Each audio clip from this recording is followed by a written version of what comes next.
읽은 이 에스라 8장의 말씀의 내용을 봤더니 에스라가 이제 이스라엘 백성들을 이끌고 제2차 포로 귀환이죠. 제2차 포로 귀환을 하는데 그 귀환자들의 그 가계별 어떤 가문이요 이렇게 나오죠. 그리고 그 숫자들 이 나오고 또 그들이 갖고 온 물질이라고 해야 되나요? 금이 얼마고 은이 얼마고 뭐 그릇들이 얼마고 이런 것들을 예루살렘에 드리고 또 제사를 드렸다라는 그런 말씀이 오늘 에스라 8장 가운데 나와 있어요.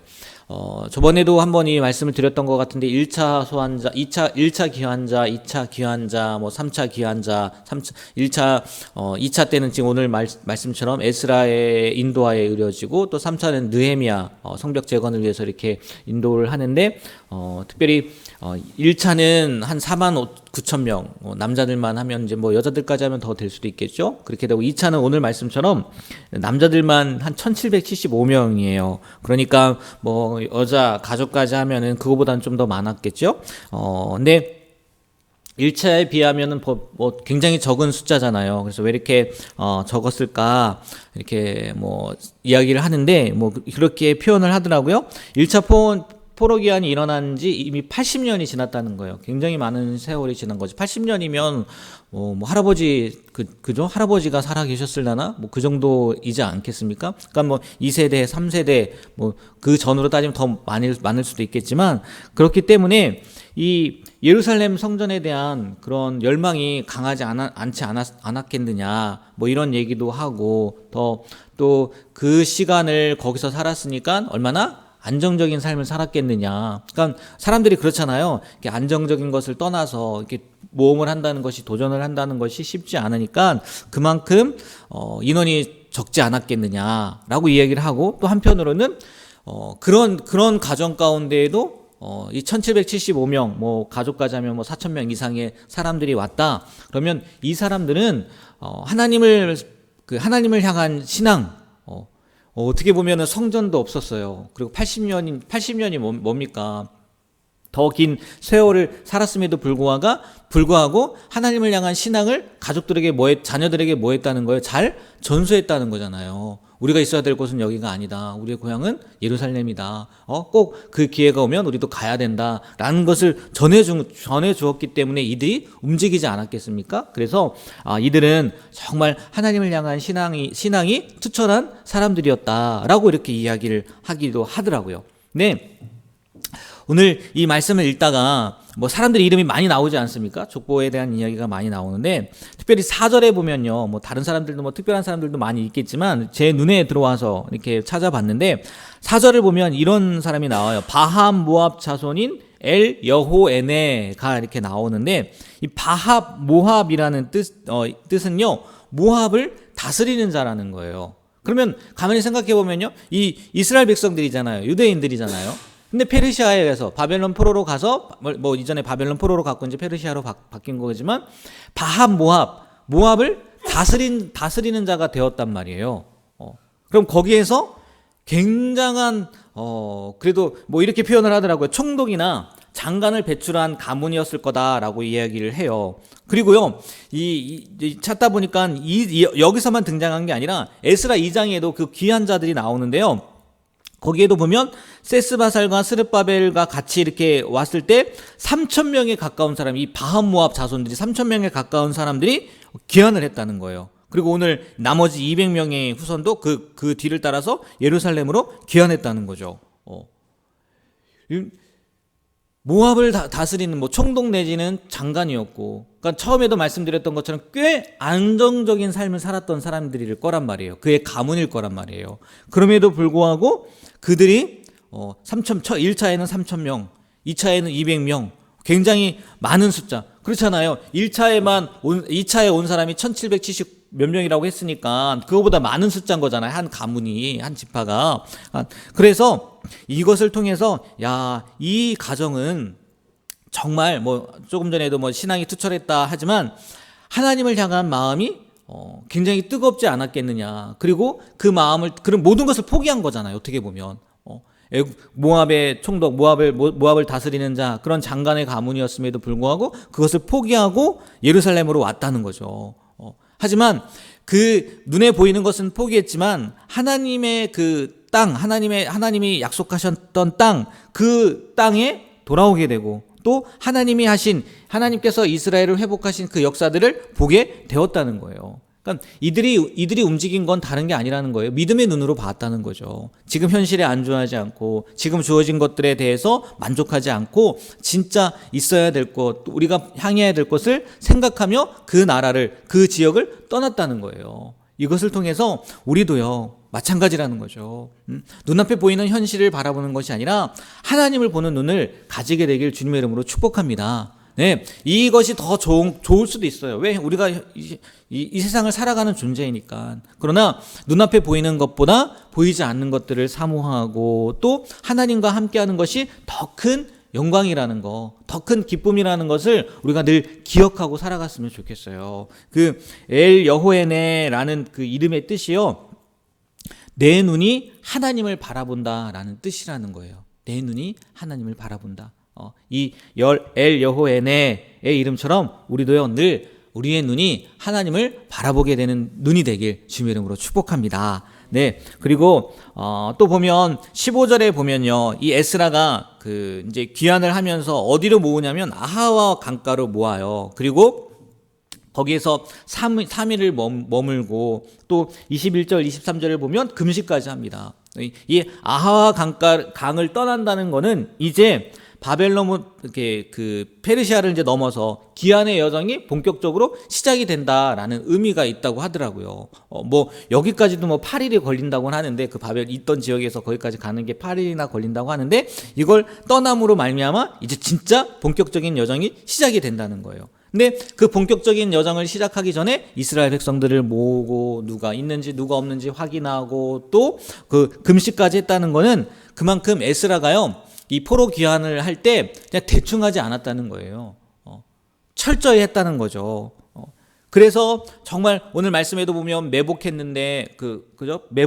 매복인가요?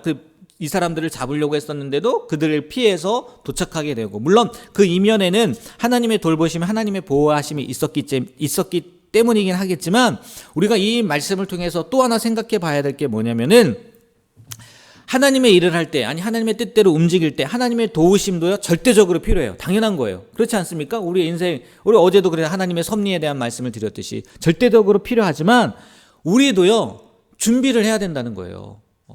우리에게도 맡겨진 일이 있다는 거죠. 그냥 하나님이 가라고 했으니까 에스라가요, 그냥 데리고 쭉 떠나지 않았단 말이에요. 모아놓고 다시 한번 이야기하고, 또 좀 뒤에 말씀드리겠지만 빠진 사람이 누가 있지 않는지 한번 점검하기도 하고, 또 하나님 앞에 금식 기도도 하고, 이처럼요, 우리가 해야 할 일이 있다는 거예요. 하나님께서 원하실 때 그냥 아무나 부르셔서 하나님의 일을 그냥 초자연적인 능력으로 이렇게 하는 게 아니라는 거예요. 우리 모세도 마찬가지고 다윗도 마찬가지고요. 그 전에요, 하나님께서 뭐 하는 과정이 있었냐? 그들을 준비시키는 과정이 있었단 말이에요. 다른 말로 그들이 준비되어지는 과정이 있었단 말이에요. 그렇잖아요. 다윗 한번 생각해 보세요. 기름 부음 받았단 말이에요. 왕으로. 바로 왕이 됩니까? 아니에요. 왕이 될 때까지 최소 13년이에요. 최소 13년 이상을 훈련받았단 말이에요. 준비의 기간을 거쳤단 말이에요. 뭐 여기 에스라가 이스라엘 백성들을 이끌었지만 출애굽을 하는 모세도 한번 생각해 보세요. 하나님께서요, 모세를 몇 세에 부르십니까? 80세에 부르시잖아요. 80세에. 그 기간 동안 모세가 뭐 한 거예요? 준비한 거잖아요. 애굽에서 준비하고, 그 다음에 광야에서 준비 기간을 거치고, 그리고 나서 하나님의 부르심을 받고 움직인 거 아니겠어요? 마찬가지라는 거죠. 우리도요, 하나님의 일을 위해서는요, 하나님의 뭐 전적인 능력도 필요하지만 우리가 해야 될 일도 있다는 거예요. 난 아무것도 하지 않으면서, 아니 하나님이 하시겠죠. 아니 하나님이 하시잖아요. 맡겨드리면 안 된다는 거죠. 우리에게 해야 될 일이 있다는 거. 정말 그것을 기억하고요, 우리도요, 하나하나 준비되어지는 그런 삶이 되길 주님의 이름으로 축복합니다. 5월 26일 계속 이렇게 광고하잖아요. 패밀리데이도 마찬가지 아니겠습니까? 뭐 하나님이 하시겠죠? 아니요. 우리가요, 만나야 되잖아요. 만나야 되고 연락해야 되고 또 어떻게 섬겨야 되는지 봐야 되고, 그런 준비 기간이 있어야 되는 거고 준비 과정이 있어야 되는 거고, 거기에 더해서 하나님이 그들의 마음을 움직여서 그때 올 수 있게 되는 거지, 그냥 생뚱 아무것도 하지 않고 그냥 5월 26일 날 오겠지, 말이 안 되잖아요. 우리가요, 하나님도 당연히 도와주시겠지만 우리도 준비해야 되고 해야 될 일이 있다는 것을 꼭 기억하시고 그냥 손 놓고 있지 않는 우리가 되었으면 좋겠어요. 보면요, 마지막으로 하나만 더 말씀을 드리면 이 데려오는데요, 15절 말씀 한번 읽어볼까요? 8장 15절 말씀. 네, 8장 15절 다 같이 한번 읽어보도록 하겠습니다. 내가 무리를 아하로 장막에 머물며 백성과 제사장들을 살핀즉 그 중에 레위 자손이 한 사람도 없는지라. 지금 뭐 잘 살펴봤단 말이에요. 근데 누가 없다고요? 레위 자손이 없다는 거예요. 그래서 이제 다시 찾아가서 몇 명 데려오고 오긴 하는데, 이 1차 귀환 때요, 제사장들이 4,000명 이상이 귀환을 하고, 그 다음에 성전 일을, 이제 레위인들이 성전 일을 담당하잖아요. 그 레위인들은요, 341명밖에 오지 않았다고 해요. 앞에 보면 나와 있어요. 그러니까 제사를 집전할 그 제사장들은 그래도 어느 정도 있는데, 제사를 위해서 제물을 잡고 또 그 집기를 준비해야 되는 그 레위인들은요, 제사장들에 비해서 턱없이 부족했다는 거예요. 1차 귀환할 때. 그리고 지금 2차도 보니까 레위인이 있어요, 없어요? 없어요. 그래서 급하게요, 지금 에스라가 사람들을 보내갖고 찾아오라고 그래서 몇 명을 데려온단 말이에요. 왜 이런 일이 일어났겠냐는 거예요. 제사장들은 그렇게 많이 왔는데 함께할 레위인들은, 그 제사를 같이 담당할 레위인들은 왜 이렇게 없었을까? 뭐 다른 말로 왜 예루살렘으로 돌아가는 것을 거부했을까라고 생각할 수도 있지 않겠습니까? 그 이유를 봤더니요, 성전에서 감당해야 할 일들이 너무나 고되고 힘든 일이었기 때문에, 또 그거에 비해서는 자기들에게 주어지는 보수가 적었기 때문에 아마 주저하지 않았을까, 뭐 그렇게 이야기를 하더라고요. 왜? 페르시아에서는 그 일이 없었잖아요. 왜? 성전 자체가 없으니까. 그래서 평안하게 살 수 있었고, 또 자기가 하는 것만큼 뭐 벌을 수 있었고, 그런 것들이 있으니까. 그래서 이렇게 인원이 적었다라고 이렇게 이야기를 하더라고요. 저는 그 설명을 보면서 처음에 이런 생각이 들더라고요. 야, 어떻게 레위인들이 이럴 수 있을까? 레위인들하면 어쨌든 하나님의 선택을 받은 사람들이잖아요. 제사장들처럼. 레위인들처럼요, 그 성전 기물을 마음대로 만질 수 있는 사람이 없단 말이에요. 딱 선택된 사람들만 만질 수 있는 거잖아요. 근데 왜야? 그것보다, 하나님의 일을 하는 것보다 그냥 세상 일을 더 좋아했네. 야, 레위인들 뭐 선택받은 사람인데 왜 이래? 처음에 이런 생각을 했는데, 하나님의 일을 하는 사람들이 이 정도는 감당해야 되는 거 아니야? 그런 생각을 했는데, 가만히 생각해 보니까요, 이런 생각도 들더라고요. 레위인들을요, 레위인들, 그러니까 제사장들도 마찬가지지만 레위인들을 책임지는 사람들이 누구였는지 아십니까? 네? 이스라엘 백성들이에요. 이스라엘 백성들이라고요. 제사장들도 마찬가지고요, 레위인도 마찬가지예요. 그들은요, 기업이 없잖아요. 맞잖아요. 기업이 없어요. 그래서 누가 그들을 먹여 살려야 되는 거예요? 이스라엘 백성들이 먹여 살려야 되는 거예요. 그러면 뭐 했다는 거예요? 물론 레위인들에게도요, 투철한 사명의식이 없는 것일 수도 있어요. 근데 한편으로 생각하면은 이스라엘 백성들이 그들을 그만큼 대우했다는 거예요? 대우하지 않았다는 거예요? 대우하지 않았다는 거예요. 하나님의 일은요, 누구 한 사람에 의해서 이루어지는 게 아니에요. 제가 어젠가요, 그제도 말씀드렸잖아요. 모두가 같은 마음으로 이루어져야 되는 거지. 레위인들, 야, 너는 하나님한테 사명을 받았으면서 왜 그렇게 힘들다고, 어렵다고, 또 그에 대한 대가가 없다고 이렇게 할 수가 없다는 거죠. 그들을 책임지는 사람으로 누구를 하나님이 시키셨는데요? 나머지 11지파 아니겠어요? 이스라엘 지파들에게 맡겼단 말이에요. 근데 가만히 따지면 그들도 자기들에게 맡겨진 일들을 감당하지 않은 거죠. 때문에 레위인들이 오는 것을 망설여하지 않았을까, 그런 생각이 들더라고요. 여러분, 교회는요, 누구 한 사람에 의해서 하는 게 아니에요. 목사님이요, 전도사님이요, 장로님이요, 권사님이요, 아니에요. 우리 모두가 해야 된다는 거죠. 우리가요, 나 하나쯤이야가 아니라 우리 모두가 같이 희생하고 헌신해야 해야지, 어느 한 사람에 의해서 이루어지는 것이 아니다라는 것을 늘 기억하고요, 우리가 함께라는 이것을요, 잊지 않고 살았으면 좋겠어요. 그래서 우리 교회가 이 공동체로서 그 모습을 잘 갖춰갈 수 있는, 어느 하나도 소외되지 않고 함께 나아갈 수 있는 그런 귀한 우리 중앙교회가 되길 주님의 이름으로 부탁드립니다. 기도하겠습니다.